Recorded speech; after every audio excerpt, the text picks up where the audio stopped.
Hello friends, Heidi here from Rain Country. God is good all the time, and I'm here for another Monday this and that video where I talk about several different topics, maybe leading you back to some old videos, answering a few questions that have come in, whatever else I feel like talking about. So let's get to the topics of today, starting off with herbs for depression, since that is what's on my title.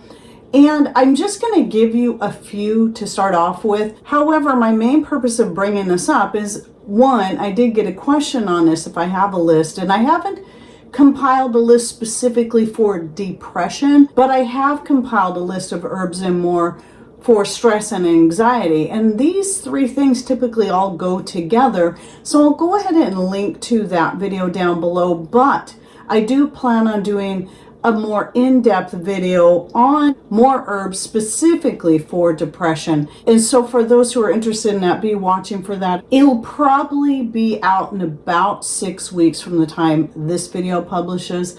So anyway, I'll just list off a few to give you a place to start with, especially those things that are typically easy to come by, such as chamomile, maca root, ashwagandha root, lemon balm, St. John's wort, lavender, and turmeric. And with that said, right here is, this looks like maybe a cocoa blend, which this does have cacao in it, but this also contains ashwagandha and maca root. And it is a recipe I created back when we first went off our thyroid medications. And it was something that we'd try to drink a cup of every day. And for a while, I used this to replace coffee. And every now and then, I'll still have some. But I created this recipe so it would help us through that time as we were weaning off the thyroid medications and turning to more natural ways of just keeping our thyroids healthy. And so I call this my jet fueled latte. And I will link to my most recent video about it in the description box down below if you'd like to learn more about how I make it, what I put in it, and how I use it.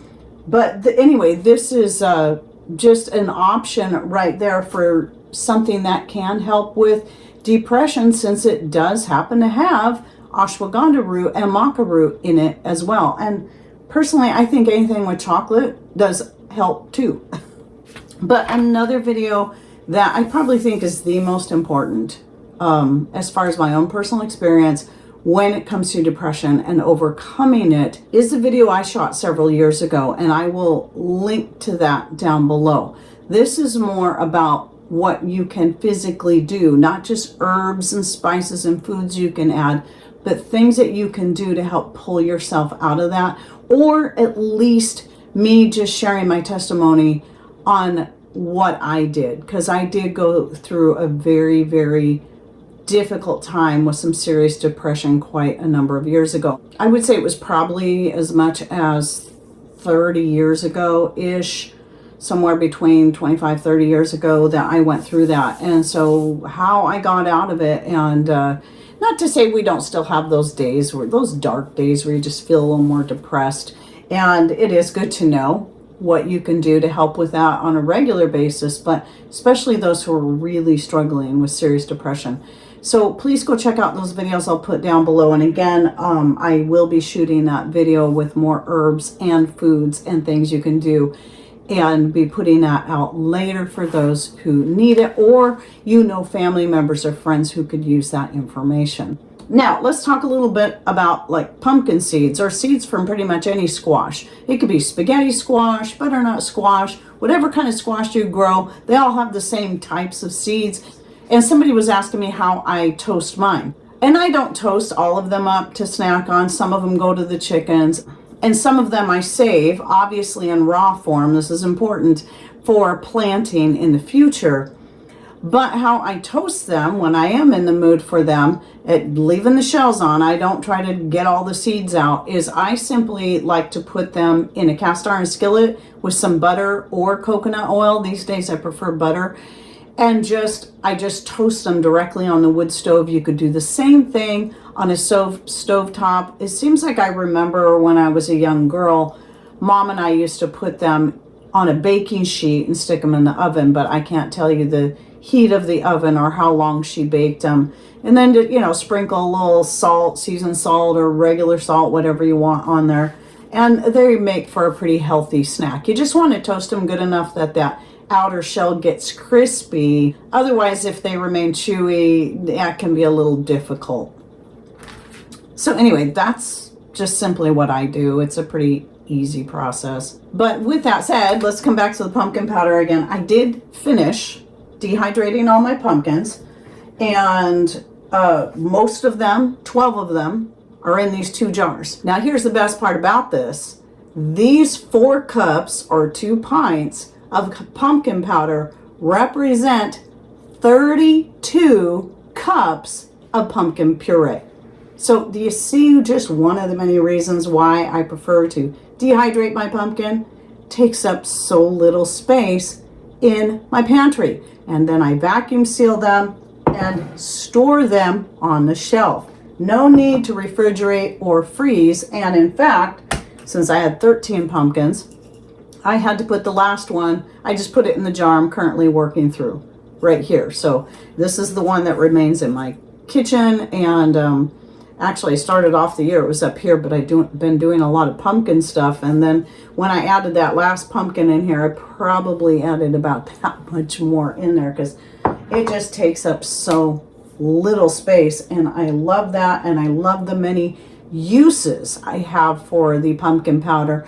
And though I'll be putting the video I did a few years ago on how I do it, and I talk about some of the many uses in that video, I'm always finding more ways to incorporate the pumpkin powder. This includes, I don't remember if I mentioned in there, adding to oatmeal, making a pumpkin spice oatmeal, making your own pumpkin spice latte out of it, you know, with your own spices and your own pumpkin powder.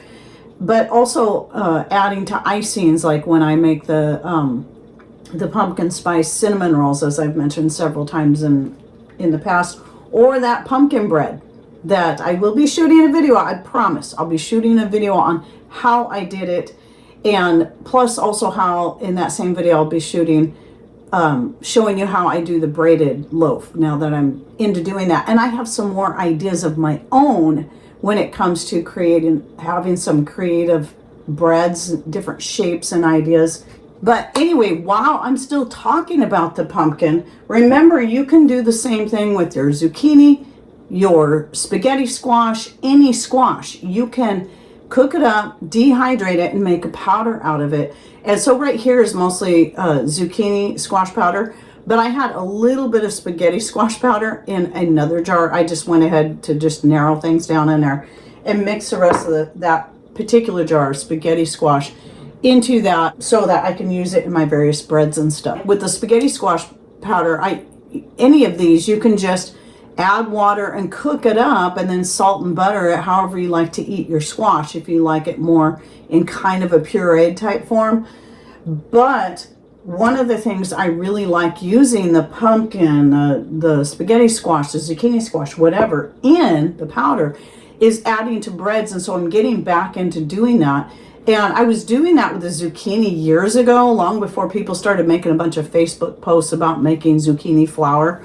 I was just calling it Z powder and adding it to bread. I wouldn't use it as a straight across flour replacement, but I would replace some of the flour with the zucchini powder. And the thing I really like about it is it adds nutrition to the bread, and and it can reduce some of the carbs there a little bit, but that wasn't my main purpose. The thing I really like about it and was reminded of when I was making that pumpkin bread is that it makes the bread really soft, your squash powders. You got to make sure you powder them up really good, and then when you're adding the liquid to the yeast, or even if you're doing the liquid yeast like I do, the fermentation starter, and you mix in your warm water and let things soak, you want to make sure you're adding your squash powders to that then, so it can absorb some of that water. It'll blend far better into the bread when you do that. But I love how soft it makes the bread, and I also find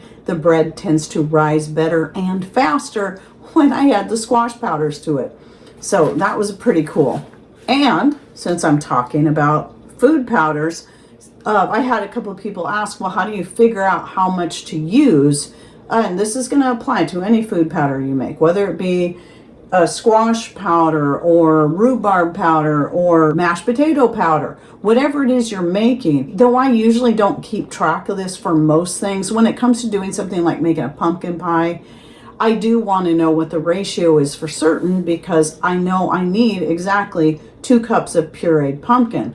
So how you figure this out when you go to dehydrate your foods and make your powders is, once you get them either in the pureed or liquid form, measure out how much you're putting on your trays.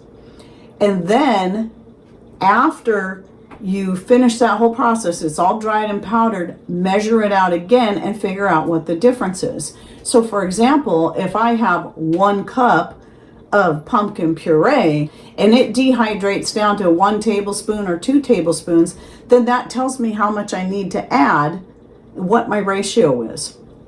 So it could be, with the pumpkin, I typically go 1 part to 7 parts water. So if I'm going in ounces, I'll do 1 ounce of the pumpkin powder to 7 ounces of water and let that sit. But here's the beauty of this, is you can always add more or less depending on the consistency you're wanting anyway. So like with the bone broth, I don't worry about that because I'm usually just adding it to soups, gravies, to add more flavor or whatever it is I'm doing. And if I want more in there and I want it richer, I'll add more. I don't worry about specific amounts when it comes to that. Only really when it comes to the pumpkin powder is it because of the using it for making pies. That's when it matters to me there.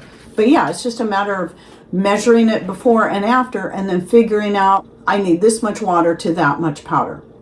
So I don't know if that makes a lot of sense, but I'll be doing a separate video on this that hopefully it'll be a little more descriptive if people are still having a hard time understanding that. But yeah, it's really not that hard to figure it out. You just got to know how much you're putting on your trays before you dehydrate it, to then know how much water to add to get it back to the same amount that it was. Now, one more thing I want to mention, and I'm probably going to stop talking about this particular topic because it's one of those things that, one of the several topics that I do, that no matter how many times or how many ways I try to explain it, there's always somebody that takes it the wrong way.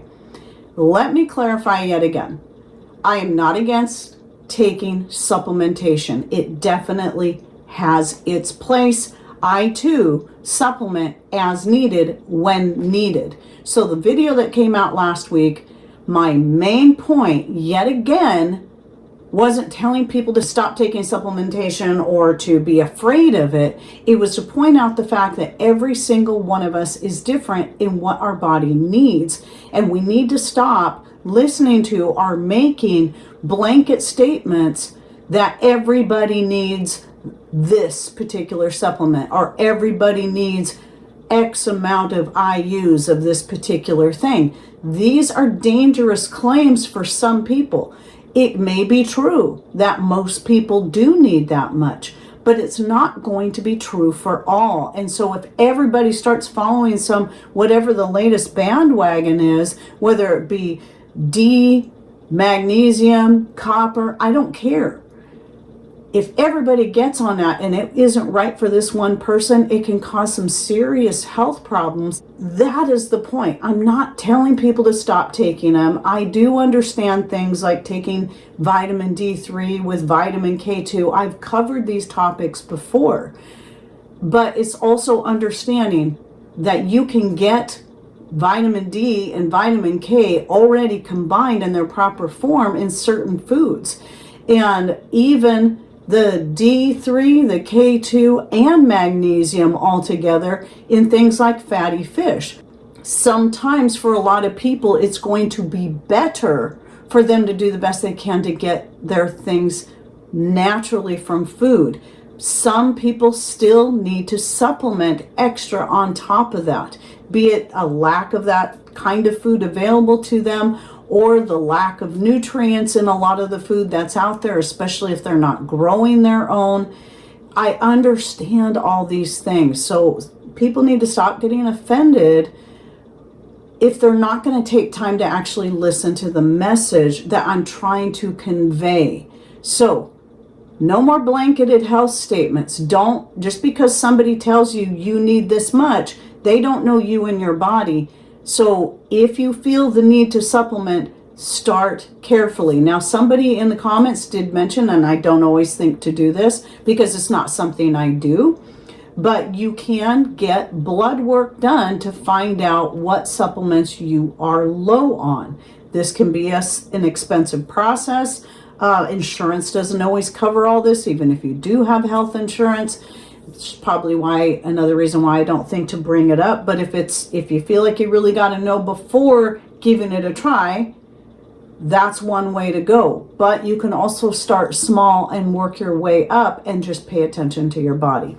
So that is my message. And I'm not going to say I'm going to stop talking about listening to your body and starting small and, you know, realizing that you're different. But as far as the supplementation thing, I think I'm done because people just keep getting upset about it and don't bother actually listening. And then the people that do listen have already heard me say it many times, and they already got the point. They don't need to hear it again. So, and thank you.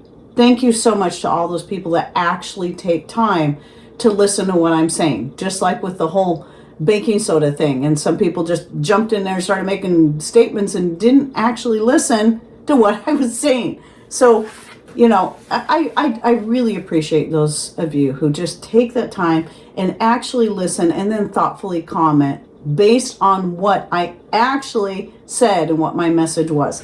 So anyway, I hope you guys enjoyed my video, and don't forget, I'll be putting links in the description box, so you got to click on more or show more somewhere down here below the video. And somebody brought up that, you know, they don't always see that. I think in certain, depending on what device you're using and maybe the day, sometimes they put banner ads, I think, under there, and you may have to scroll past the banner ad to be able to find the more or show more. And it also depends on what platform you're on, be it YouTube or Rumble. Anyway, any thoughts, ideas you'd like to share, please put those in comments down below. And thanks for watching. Take care and God bless.